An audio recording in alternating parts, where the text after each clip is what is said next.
Hello guys, it's me again and we're back for another video. And alam niyo ba, ang saya ko today because gagala tayo kasama ang family. Yay! So ayan, since Sunday today and kasama namin ang aming buong family, no? And gumala kami sa capital town ito here at San Fernando, Pampanga. So samahan niyo ako guys, let's go! And syempre, hindi mawala ang outfit check. Ayan. So, sorry kung shaky yung camera guys. Pero, ang ating outfit today ay very clean look lang ang atake. Ayan, so naka-white shirt lang ako and then pants na maong. So, oversized shirt yan siya and yung baggy pants. And, ayan, pakita ko din yung point of view ko. And actually, favorite ko tong t-shirt na to guys kasi very comfortable siya. And madali siyang partneran. So, almost lahat ng pants ko pwedeng i-partner.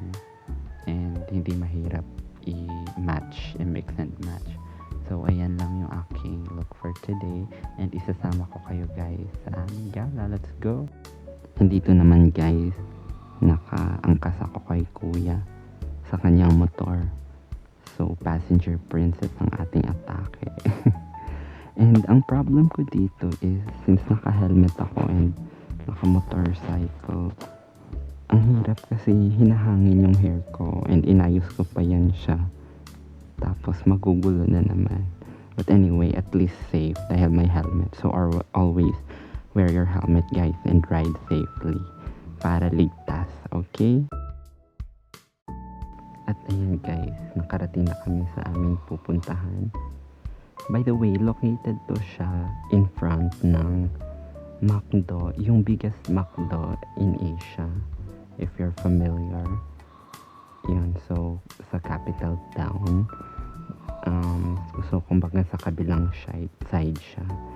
And maganda kasi yan, madami ng food stalls and cool din yung place. Kumaga hindi siya mainit lalo pag gabi, nighttime. And yeah, there are so many food stalls, food choices to choose from. And yan, madami din namang tao. And ayan, so well lit din yung area. And naglalakad ako dahil hinahanap namin sila mama.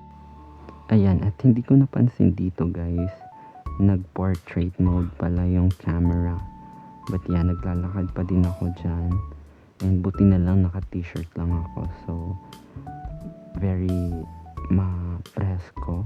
Okay, at dama mo yung sariwang hangin. Lalo na gabi dyan. And nag-post pa yan siya talaga.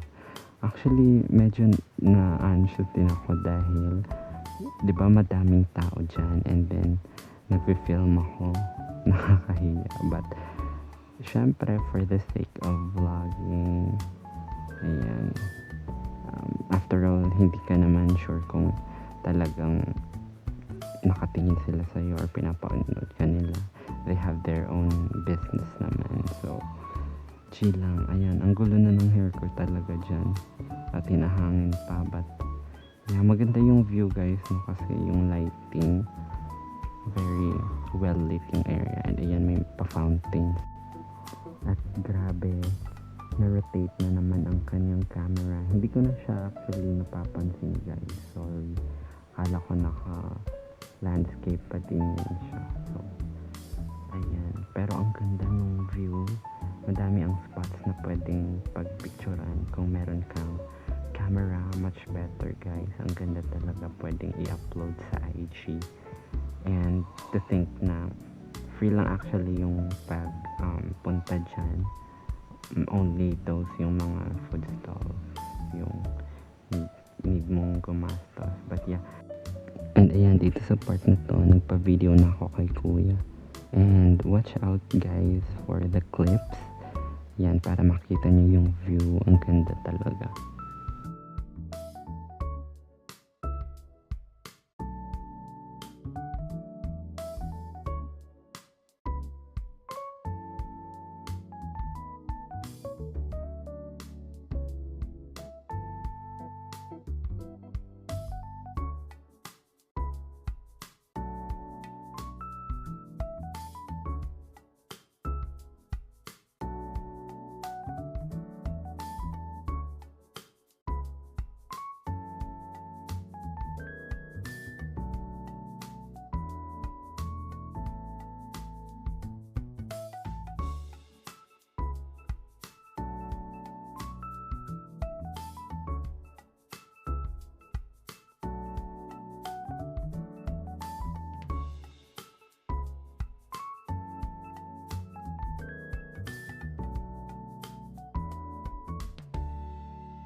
Ayan, at eto sa part na to guys, ay nahanap na namin sila mama at naglatag sila ng mat dyan. So, parang picnic style.